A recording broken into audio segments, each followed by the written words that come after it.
नमस्कार मंडळी, मी ॲडव्होकेट विकास शिंदे। महाराष्ट्रामध्ये विधानसभेच्या निवडणुकांचं वारं शेवटच्या अंतिम टप्प्यात आहे। कर्जत जामखेडमध्ये पण आमदार रोहितदादा पवार आणि प्राध्यापक राम शिंदे यांच्यामध्ये लढत होते। प्रचार अत्यंत शिगेला पोहोचलाय। वेगवेगळ्या पद्धतीचा आरोप प्रत्यारोप होत आहे। हे सगळं होत असताना कर्जत जामखेडकर म्हणून आम्ही प्राध्यापक राम शिंदे सरांचा पण कार्यकाळ पाहिलेला आहे आणि आमदार रोहितदादा पवार यांचा पण कार्यकाळ पाहिलेला आहे। 2014ला ज्या वेळेला प्राध्यापक राम शिंदे साहेब या महाराष्ट्राचे मंत्री झाले, अहमदनगर जिल्ह्याचे पालकमंत्री झाले, 12 खात्याचे मंत्री ज्यावेळेला ते झाले, त्यावेळेला साहजिकच कर्जत जामखेडचे एक नागरिक म्हणून आम्हाला खूप अभिमान वाटला। म्हणजे शून्यातून जो माणूस ज्या वेळेला सरपंच होते त्यानंतर सरपंच पासून डायरेक्ट जो व्यक्ती महाराष्ट्र राज्याचा कॅबिनेट मंत्री होतो, तर हा प्रवास खरं तर खूप मोठा आहे। आणि त्यामुळे ज्या व्यक्तीला आपण आपल्या गाडीवरती शाळेत असताना सोडलेले आहे, तोच व्यक्ती राज्याचा कॅबिनेट मंत्री होतो, तर ही खरं तर अभिमानाची गोष्ट होती। आम्हाला खरंच अभिमान वाटला होता। हा अभिमान जरी वाटत असला तरी ज्या वेळेला प्राध्यापक राम शिंदे सर पालकमंत्री होते नगर जिल्ह्याचे, त्यावेळेची एक घटना म्हणण्यापेक्षा त्यांचे जे पद्धत आहे लोकांसोबत वागण्याची आणि ज्या पद्धतीने असंवेदनशीलपणे ज्या पद्धतीने एक प्रकरण त्यांनी हाताळलं होतं, त्या प्रकरणानंतर खरं तर त्यांच्याबद्दलची जी काही अभिमानाची किंवा जे काही आम्हाला वाटत होतं त्या संदर्भातली सगळी गळून पडलं होतं। आज जरी मला कोणी विचारलं की नशीब कसं असावं, तर माझं हे म्हणणं आहे की म्हणजे राम शिंदे साहेबांना पण मी तोंडावर सांगितलेलं आहे आणि आजही स्पष्टपणे सांगतो की नशीब असावं तर राम शिंदे साहेबांसारखं। परंतु हे करत असताना आपण जर एवढ्या खात्याचे मंत्री झालो, आपण शून्यातून इतक्या वरती गेलेलो असेल, तर आपल्याला खूप जास्त संधी असताना पण आपण त्या संधीचं काय केलं असा प्रश्न जर आपण विचारला 2014 ते 2019च्या काळामध्ये इतक्या मोठ्या प्रमाणात संधी असताना पण त्या संधीचं सोनं राम शिंदे साहेबांना करता आलं नाही, हे खरं तर समस्त कर्जत जामखेडकरांचं दुर्दैव आहे। आणि त्याच काळामधली एक जी घटना आहे, जी अत्यंत असंवेदनशील आहे, जी घटना म्हणण्यापेक्षा ती जी कृती राम शिंदे साहेबांनी पालकमंत्री असताना केलेली आहे, ती अत्यंत असंवेदनशील आहे आणि ही घटना आपल्यापर्यंत पोहोचणं गरजेचं आहे। कारण की पालकमंत्री असताना राम शिंदे साहेबांनी ज्या पद्धतीने गोष्टी केलेल्या आहेत आणि रोहितदादा पवार फक्त आमदार असताना ज्या पद्धतीने त्यांनी आरोग्यासंदर्भातल्या गोष्टी असतील, ज्या वेळेला पेशंटला काहीतरी अडचणी असतात त्यावेळेला कशा पद्धतीने कोण वागतं, त्याच्यावरून ते नेतृत्व कशा पद्धतीचं आहे ठरतं। आणि म्हणूनच राम शिंदे साहेबांना पण मी जवळून पाहिलंय, रोहितदादा पवारांना पण मी जवळून पाहिलंय। म्हणून मला राम शिंदे साहेबांनी ज्या पद्धतीने वागले होते त्या पद्धतीचं ती गोष्ट जी आहे, ती घटना जी आहे, ती आपल्यापर्यंत पोहोचणं या व्हिडिओच्या माध्यमातून गरजेचं आहे। त्याचबरोबर अजून 2-3 अशा घटना आहे की ज्या घटना तुमचं व्यक्तिमत्व कशा पद्धतीचं आहे ते सांगणाऱ्या, स्पष्ट करणाऱ्या आहेत आणि त्यामुळे आपल्याला या व्हिडिओच्या माध्यमातून त्या घटना मी आपल्याला शेअर करतो। पहिली जी घटना आहे त्यामध्ये आमच्याच गावची, चापडगावची एक मुलगी होती 10 वर्षाची आणि त्या मुलीला ब्लड कॅन्सर झाला होता। दीनानाथ मंगेशकर हॉस्पिटलमध्ये पुण्याची ती ऍडमिट होती। त्यावेळेला 2016-17ची ही घटना आहे। आपल्या अहमदनगर जिल्ह्याचे पालकमंत्री तसेच 12 खात्याचे कॅबिनेट मंत्री असलेले प्राध्यापक राम शिंदे पालकमंत्री होते आणि ज्या वेळेला एक भाजपचेच नेते, त्यांचे वडील त्या वेळेला दीनानाथ मंगेशकर हॉस्पिटलमध्ये ऍडमिट होते आणि त्यांना भेटण्यासाठी राम शिंदे साहेब आले आणि त्यांना भेटून झाल्यानंतर मग राम शिंदे साहेबांना लक्षात आलं की आपल्याच मतदारसंघातली एक मुलगी कॅन्सरमुळे ऍडमिट आहे। त्यावेळेला त्या मुलीला ते भेटले। त्या मुलीच्या वडिलांनी त्यांना सांगितलं की आम्हाला मुख्यमंत्री सहायता निधीसाठी आपलं आमदार म्हणून एक शिफारस पत्र पाहिजे। त्यावेळेला त्यांनी सांगितलं की माझ्या पुण्यातील जे ऑफिस आहे त्या ऑफिसला किंवा घरी जे आहे तिथून ते पत्र घेऊन जा असं सांगण्यात आलं। आणि दुसऱ्या दिवशी यांना कळालं की पेपरमध्ये बातमी आली की 10 लाख रुपयाची मदत राम शिंदेतर्फे करण्यात आलेली आहे। ऍक्च्युअली विचार जर केला तर अशा पद्धतीची कुठलीही मदत राम शिंदे सरांकडून झालेली नव्हती, तरी पण ती पेपरमध्ये दुसऱ्या दिवशी बातमी आली। ही आश्चर्याची गोष्ट होती, ती ठीक आहे, तिथपर्यंत पण मान्य आहे की त्या गोष्टी झाल्या। पण ज्या वेळेला या मुलीचे वडील पुण्यामध्ये त्यांच्या फ्लॅटवर गेले, सांगितलेल्या ठिकाणी गेले आणि शिफारस पत्र मुख्यमंत्री सहायता निधी पाहिजे असेल किंवा कुठलाही निधी जर वेगवेगळ्या योजनांचा वैद्यकीय मदतीसाठी जर पाहिजे असेल तर त्यासाठी आमदाराचं शिफारस पत्र असणं गरजेचं असतं आणि ते पत्र मिळण्यासाठी आमचे प्रयत्न चालू होते। त्यावेळेला ज्या वेळेला राम शिंदे सरांच्या ऑफिसला हे लोक पुण्यामध्ये गेले त्यावेळेस त्यांना सांगण्यात आलं की या ठिकाणी पत्र मिळत नाही, तुम्हाला जामखेडला जावं लागेल, जामखेडच्या ऑफिसमध्ये जावं लागेल। त्या मुलीच्या वडिलांनी त्यांच्या नातेवाईकांना सांगितलं की तुम्ही जामखेडला जाऊन पत्र घेऊन या. जामखेडला ज्या वेळेला हे लोक गेले त्यावेळेस त्या ठिकाणी सांगण्यात आलं की जामखेडच्या ऑफिसमधले लेटर हेड संपलेले आहेत, त्यामुळे जामखेडमध्ये पत्र मिळू शकत नाही आणि मग पत्र जर तुम्हाला पाहिजे असेल तर तुम्हाला मुंबईला जावं लागेल, अशा पद्धतीचं उत्तर देण्यात आलं. मुंबईला गेल्यानंतर ही पत्र देण्यास टाळाटाळ झाली. ही सगळी प्रक्रिया 8 दिवस चालली. मी कोर्टातून माझं काम झाल्यानंतर दीनानाथ हॉस्पिटल जाता घरी जाता येताना त्या कुटुंबांना भेटायचो, त्यांना काय मदत पाहिजे अशा पद्धतीचं विचारणा करायचो आणि त्यामुळे माझं त्यांचं कम्युनिकेशन होतं. जवळपास 7 दिवस 8 दिवसाचा कालावधी झाल्यानंतर मी त्या मुलीच्या वडिलांना विचारलं की तुम्हाला ते मला सांगायचे की पत्र आपल्याला मिळत नाही, प्रॉब्लेम होतोय, निधी उपलब्ध करायचा असेल तर पत्राशिवाय काय होऊ शकत नाही आणि त्यामुळे पत्राची आवश्यकता आहे, पत्र असलं पाहिजे. तर 7-8 दिवस त्यांची सगळी चलबिचल पाहिल्यानंतर मी त्यांना 8 दिवसानंतर विचारलं की असं आहे का काही की पत्र आपल्याच आमदाराचं पाहिजे, दुसऱ्या कुठल्या आमदाराचं चालेल का? तर त्यांनी मला सांगितलं की असं काही नाहीये की आपल्याच आमदारचं पत्र पाहिजे, कुठल्याही आमदारचं पत्र आपल्याला चालू शकतं. आणि म्हणून मी त्यांना सांगितलं की जर असं असेल तर आपण पुण्यातल्या सगळे जे 7 आमदार आहेत त्या 7ही आमदारांचं पत्र आपण आणू. आणि त्यानंतर मग आम्ही वडगाव शहरीचे जे आमदार त्यावेळेला होते जगदीश मुळीकांना फोन केला. जगदीश मुळीकांनी सांगितलं ऑफिसमधून पत्र घेऊन जा. तिचे वडील, त्या मुलीचे वडील आणि आम्ही 2 जण गेलो, जगदीश मुळीकांच्या ऑफिसमध्ये गेलो. ऑफिसमध्ये जाऊन ते पत्र घेतलं. एक पत्र आम्हाला पाहिजे होतं, त्यांनी 5 पत्र दिली. त्यांनी सांगितलं की राहू द्या, तुम्हाला अजून जर कशासाठी लागत असतील तर तुम्ही ठेवा. तर त्या पत्राच्या आधारे म्हणजे माझं असं म्हणणं आहे की एक पालकमंत्री, पालक या शब्दामध्ये खूप ताकद आहे. पालक म्हणजे त्या जिल्ह्याचं सर्व जबाबदारी घेतलेला, पालकाची जबाबदारी जी असती मुलांप्रती त्याच पद्धतीची जबाबदारी पालकमंत्र्याची पूर्ण जिल्ह्यासंदर्भात असते. अशा पदावर असलेला व्यक्ती, 12 खात्याचा मंत्री असलेला व्यक्ती, जबाबदार कॅबिनेट मंत्री असलेला व्यक्ती ज्या वेळेला एका 10 वर्षाच्या मुलीला ब्लड कॅन्सर झाला, जी मृत्यूशी झुंज देते, त्या मुलीच्या वैद्यकीय आर्थिक मदतीसाठी काहीतरी आपलं फक्त पत्र लागते. आपण बाकी तर त्यांच्यासाठी बोलणं किंवा मंत्रालयामध्ये किंवा मुख्यमंत्री सहायता निधीच्या कक्षामध्ये बोलणं हे तर बाजूला राहिलं, पण आपलं एक पत्र आपण देऊ शकत नाही. म्हणजे पालकमंत्री असताना पण आपल्याला जर पुण्याच्या आमदारच्या एखाद्या पत्रावरती त्यांचा जर सगळा खर्च झाला असेल, वैयक्तिक पण खर्च झाला, पण जे काही सरकारी योजना असतील, बाकीच्या ट्रस्टच्या जे काही पैसे असतील त्या पैशातून या मुलीचा बराचसा उपचाराचा खर्च झाला. परंतु हे होत असताना आपल्या पालकमंत्र्यांनी काय केलं तर आपल्या पालकमंत्र्यांनी त्यांना त्रास देण्याचा प्रयत्न केला, छळण्याचा प्रयत्न केला आणि शेवटी पत्रही दिलं नाही. मी ज्या वेळेला या मुलीच्या वडिलांना विचारलं की असं कशामुळे केलं असेल, त्यांनी काय कारण आहे असं जाणून बुजून टाळाटाळ करण्याची, तर त्या मुलीच्या वडिलांनी सांगितले की बहुतेक त्यांना असं वाटतंय की मी त्यांना मतदान केलेलं नाही आणि त्यामुळे ते पत्र द्यायला टाळाटाळ करतायत. अत्यंत दुःख झालं.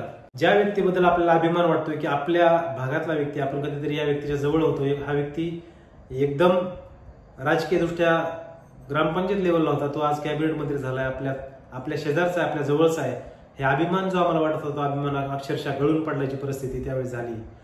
आणि त्यावेळेस असं वाटलं की अशा पद्धतीनं कसं काय होऊ शकतं.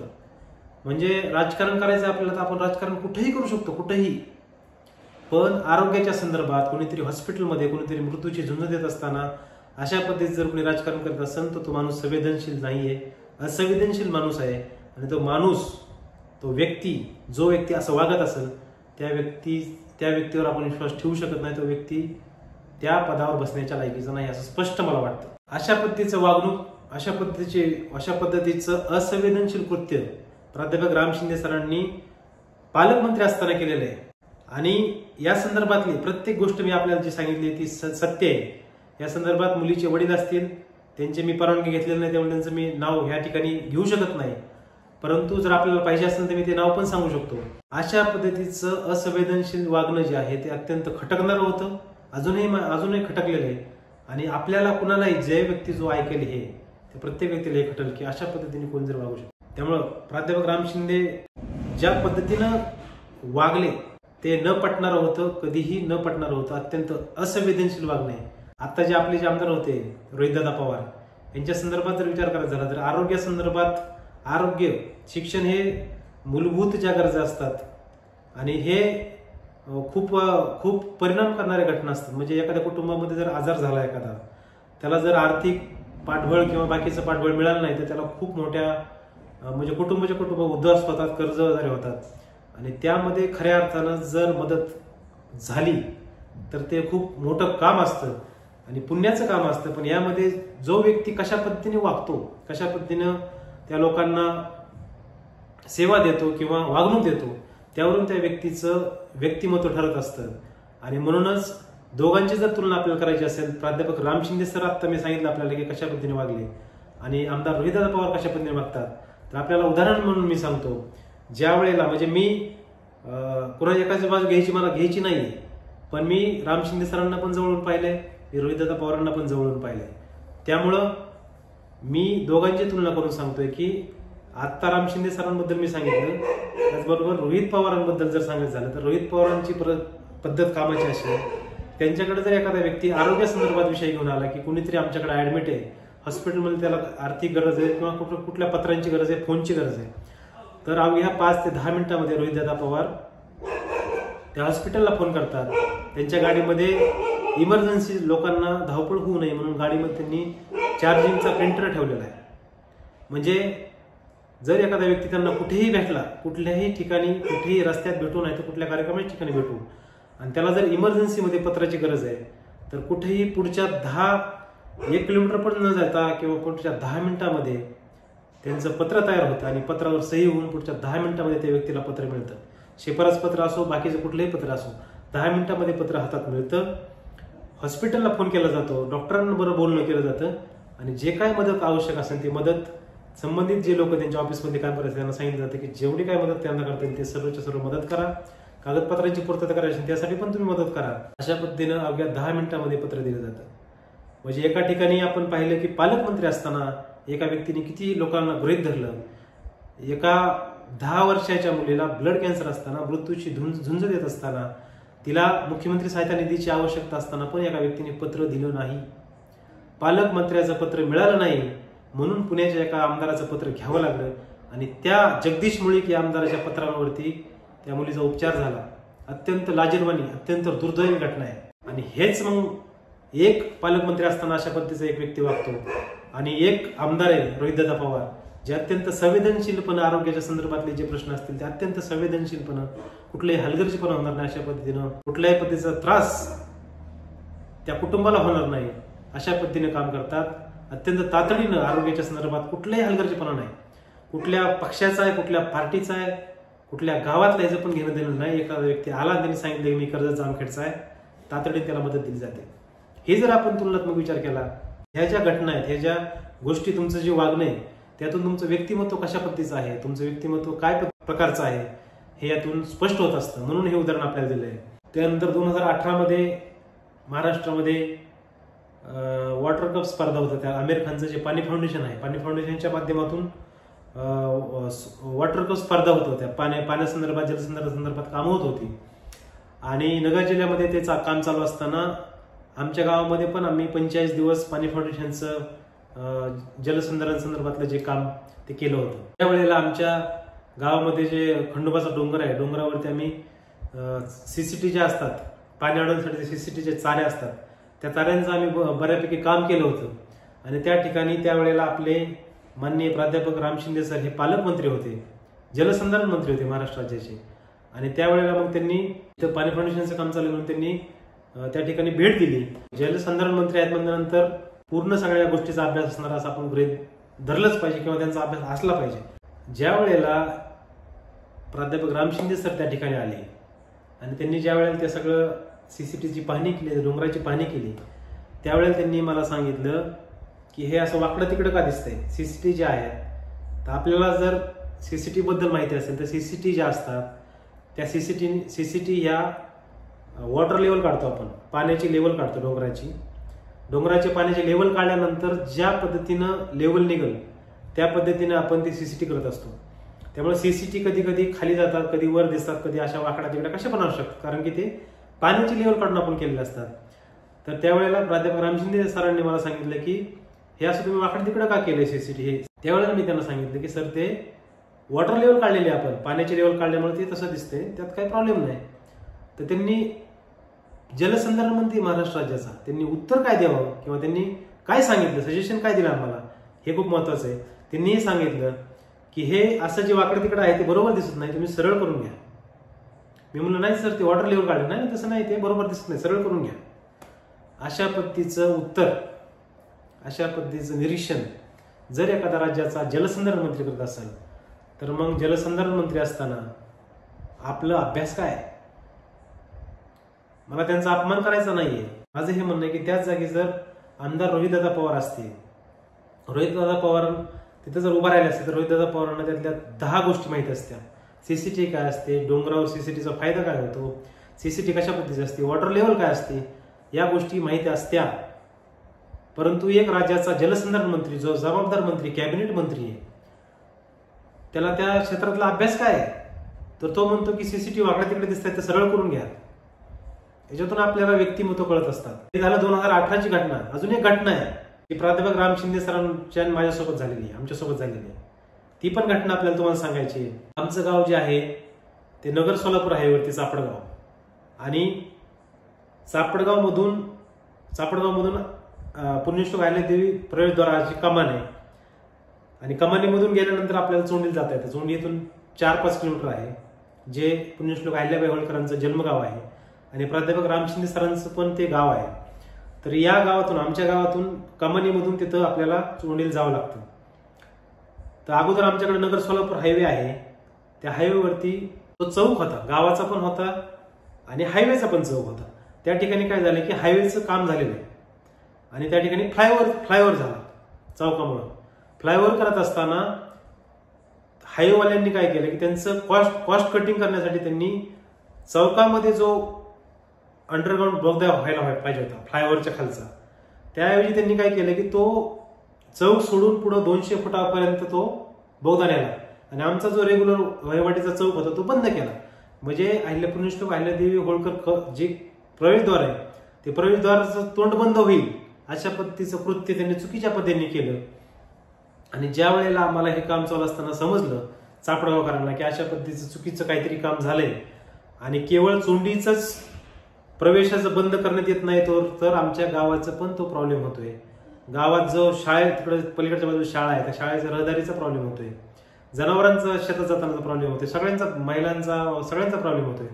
म्हणून आम्ही असं ठरवलं की आपण या ठिकाणी एक छोटा बोगदा का होईना, तर समजा मोठा बोगदा पुढे झालाय पण छोटा बोगदा करण्यासाठी आपण प्रयत्न केले पाहिजे. आणि त्यासाठी आम्ही गावात देण्याचं ठरवलं की एक दिवशी राम शिंदे साहेब आहेत बा चोंडीमध्ये त्यांच्या घरी, तर आपण जाऊया. मग आपण म्हणलं ठीक आहे, म्हणलं चला सगळेजण जाऊया. 2018 नंतर बरंच पुलाकडून पाणी गेलं होतं, आणि 2022 होतं. 2022 मध्ये मला वाटलं की राम शिंदे साहेबांमध्ये काहीतरी बदल झाले असतील, राम शिंदे साहेब बदलले असतील, आणि म्हणलं चला ठीक आहे, सगळेजण म्हणतात भेटायचं तर भेटू, म्हणलं हरकत नाही काय. म्हणून आम्ही ज्या वेळेला त्यांच्या चोंडी या निवासस्थानी गेलो, आमच्याबरोबर 10-15 लोक होती, आणि गेल्यानंतर त्यांनी सांगितलं की काय विषय, कसं काय काय संदर्भाने तुम्ही आलाय माझ्याकडे.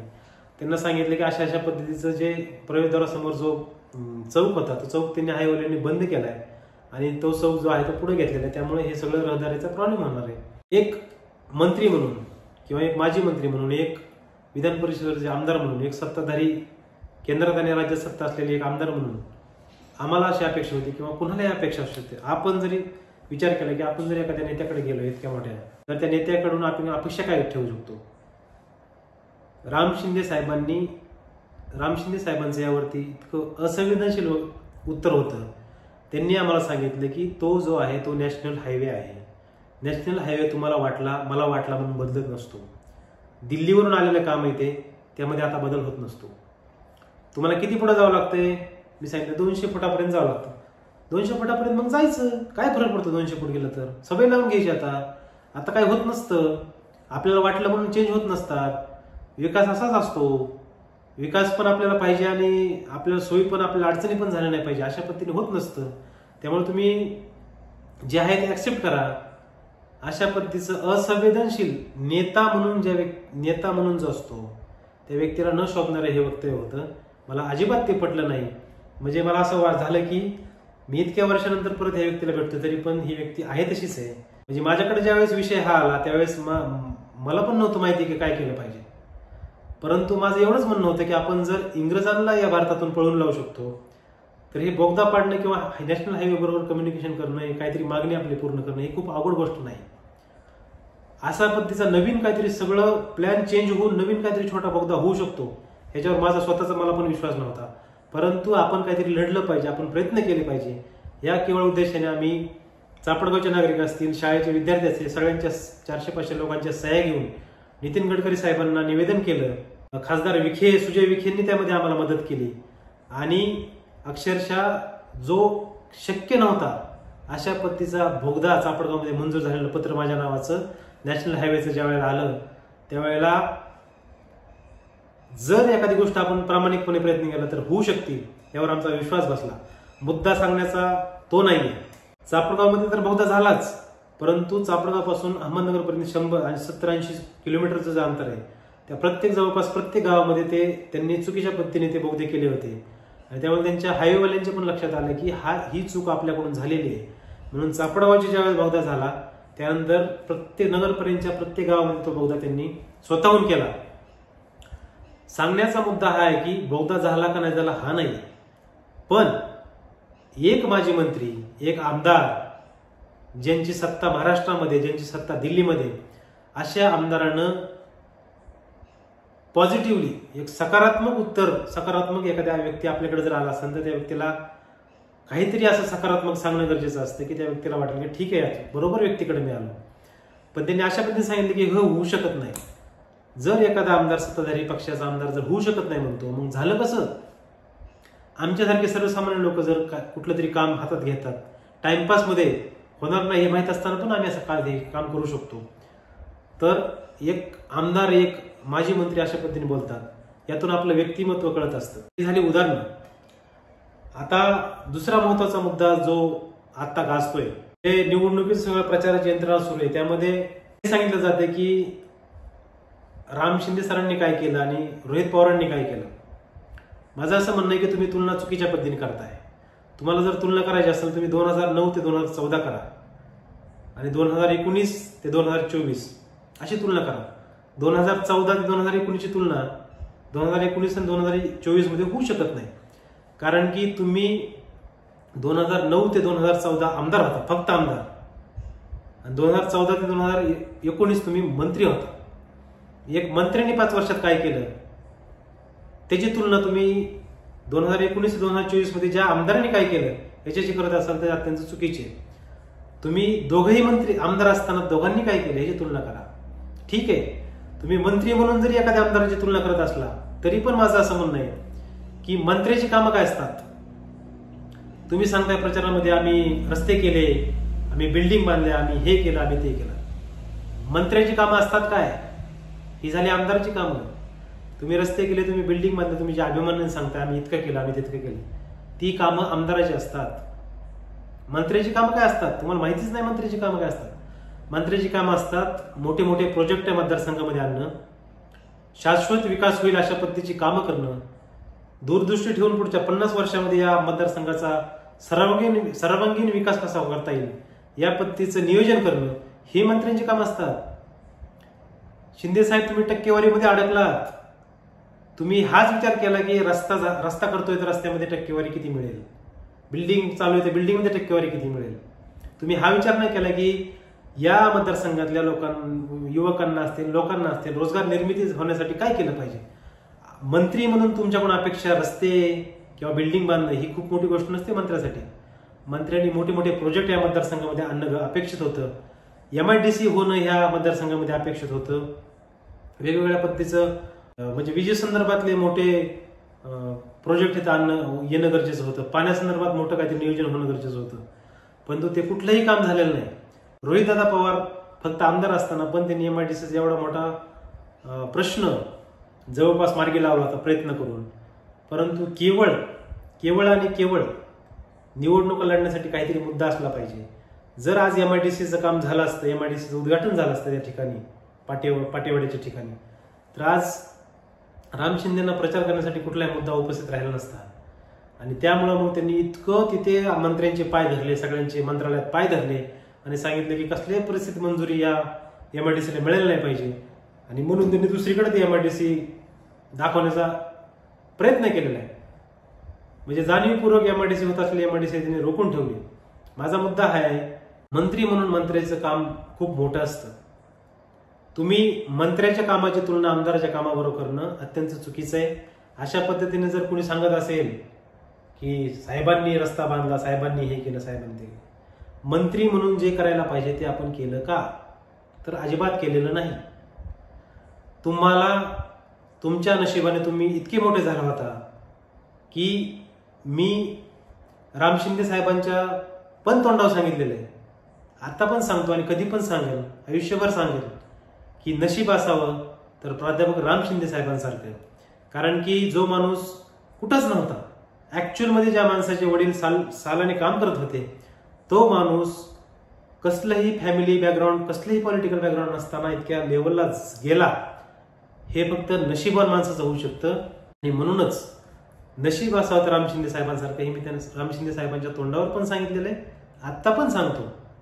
पण हे होत असताना त्या नशिबाने तुम्हाला जे मिळालं होतं त्याचं फळ, तुम्हाला जे हे इतकं छान फळ मिळालं होतं, त्या फळाची जे चव द्यायची होती सर्वसामान्य जनतेला, कर्जत जामखेड जनतेला, ते देण्यामध्ये तुम्ही सपशेल अपयशी ठरला.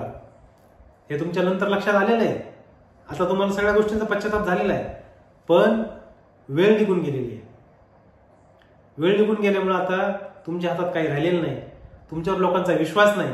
तुम्ही कितीही भूमिपुत्र म्हणून सांगितलं, कितीही सांगितलं की मी या विकास केला, हे केला, पण सर्वसामान्य जनता असेल, सुज्ञ जनता असेल, जी सतसत बुद्धीने विचार करते, ही जी लोक असतील, ही लोक कधीही हे लोक विसरलेले नाही. तुम्ही ज्या पद्धतीने 5 वर्ष ज्या घमिंडीत वागलात ते पण लोक विसरलेले नाहीत. ज्या पद्धतीने तुम्ही मंत्री असताना ही जे उदाहरण मी तुम्हाला सांगितलं की कॅन्सर झालेल्या मुलीसंदर्भात तुम्ही जे असंवेदनशील वागलात, ते एक उदाहरण आहे. असे 100 उदाहरणं कदाचित मतदारसंघामध्ये असतील, वेगवेगळ्या पद्धतीची उदाहरणं असतील. कोरोना ज्या वेळेला आला होता त्यावेळेस तरी तुम्ही काय वागलात? आज तुम्ही इलेक्शन आल्यानंतर तुम्ही एकदम जागे झालात, भूमिपुत्र वगैरे म्हणाला. कोरोना असताना तुम्ही अक्षरशः कोविड सेंटर उभारू शकलो नाहीत. तुम्ही डायरेक्ट घरामध्ये झाडांना पाणी देत बसलाय, मस्त निवांत घरामध्ये राहताय. तर अशा पद्धतीनं हे नेतृत्व योग्य नेतृत्व नाहीये. योग्य नेतृत्व हे असतं की लोकांना अडचणीमध्ये असताना लोकांना सर्वतोपरी मदतीला धावलं पाहिजे, संवेदनशील असलं पाहिजे. कुठल्या जातीचा आहे, कुठल्या धर्माचा आहे, कुठल्या पक्षाचा आहे, कुठल्या गावाचा आहे याचा विचार न करणारं व्यक्तिमत्व असलं पाहिजे. त्यामुळं हे जर तुलनात्मक आपण दोन्ही गोष्टींचा विचार केला, दोन्ही व्यक्तींचा विचार जर केला, तर मी दोघंही व्यक्तींना जवळून पाहिलेले. मी कोणाची जाणून बुजून बाजू घ्यायचा प्रश्न नाही, परंतु संवेदनशील जो व्यक्ती आहे, दूरदृष्टी असणारा जो व्यक्ती आहे, तो व्यक्ती केवळ आणि केवळ रोहितदादा पवार आहे. आणि त्यामुळं सर्वसामान्य असतील, सुज्ञ लोक असतील, सुशिक्षित लोक असतील, त्यांना पण हे कळतं की कुठल्या पद्धतीचा व्यक्तिमत्व ज्याचं चांगलं आहे. व्यक्तिमत्व चांगलं आहे म्हणजे काय? तर ह्या गोष्टीचे जो संवेदनशील आहे, जो ज्या वेळेला काहीच नसतं, इलेक्शन नसतं, ज्या वेळेला निवडणुका नसतात, ज्या वेळेस मतदान करायचं नसतं, त्यावेळेला तुम्ही कसं वागता लोकांसोबरोबर, ते महत्वाचं आहे. निवडणूक आल्यानंतर तुम्ही खूप गोड गोड बोलताय, सगळं चांगलं चांगलं चाललंय, त्यावेळेला त्याला किंमत नसते. ज्या वेळेला काहीच नसतं त्यावेळेला तुम्ही कशा पद्धतीने लोकांना सेवा देता, कशा पद्धतीने लोकांबरोबर वागता, ते महत्वाचं आहे. आणि ह्याच्यामध्ये ठरतात आमदार रोहितदादा पवार. त्यामुळे माझी या व्हिडिओच्या निमित्ताने विनंती आहे की आपण ही निवडणूक होत असताना अत्यंत महत्वाची निवडणूक आहे. महाराष्ट्रावर आणि कर्जत जामखेडच्या मतदारसंघावर दूरगामी परिणाम करणारी ही निवडणूक आहे. त्यामुळं भावनिक होऊन असंच काहीतरी आपल्याला वाटलं म्हणून आपण मतदान करणं अत्यंत चुकीचं आहे. दूरगामी परिणाम करणारी ही निवडणूक असल्यामुळं आपण योग्य पद्धतीने विचार करून, भावनिक न होता आपण योग्य पद्धतीने उमेदवार निवडणं गरजेचं आहे. आता जे आपल्याला मी तुलनात्मक दोन्ही गोष्टी सांगितल्या, जवळून पाहिलेले व्यक्ती आहेत, जी उदाहरणं मी दिलेली आहेत, ऑथेंटिसिटी आहे, माझ्यासोबत घडलेली उदाहरणं आहेत. त्यामुळं या दोघांची तुलना करून मी आपल्याला सांगतोय की आपण योग्य पद्धतीनं उमेदवार निवडणं गरजेचं आहे. आणि ह्या तुलना जर आपण तुलना करत असताना आमदार रोहितदादा पवार आणि प्राध्यापक राम शिंदे साहेब यामध्ये जर वरचढ कोणी राहत असेल ते आमदार रोहितदादा पवार आहेत. मला या निमित्ताने हे सांगायचं आहे. आपण जर दोघांची, प्राध्यापक राम शिंदे सर आणि रोहितदादा पवार यांची जर तुलना करायची झाली कामाच्या संदर्भातली, तर यामध्ये रोहितदादा पवार प्राध्यापक राम शिंदे सरांपेक्षा वरचढ ठरतात. आणि म्हणूनच या व्हिडिओच्या निमित्तानं माझी आपल्या सर्वांना विनंती की आपण आपला उमेदवार निवडत असताना पुढच्या 50 वर्षाचा विचार करा, भावनिक होऊ नका आणि योग्य पद्धतीने उमेदवार निवडा, एवढीच या निमित्ताने माझी आपल्याला सर्वांना विनंती आहे, नम्र विनंती आहे. धन्यवाद.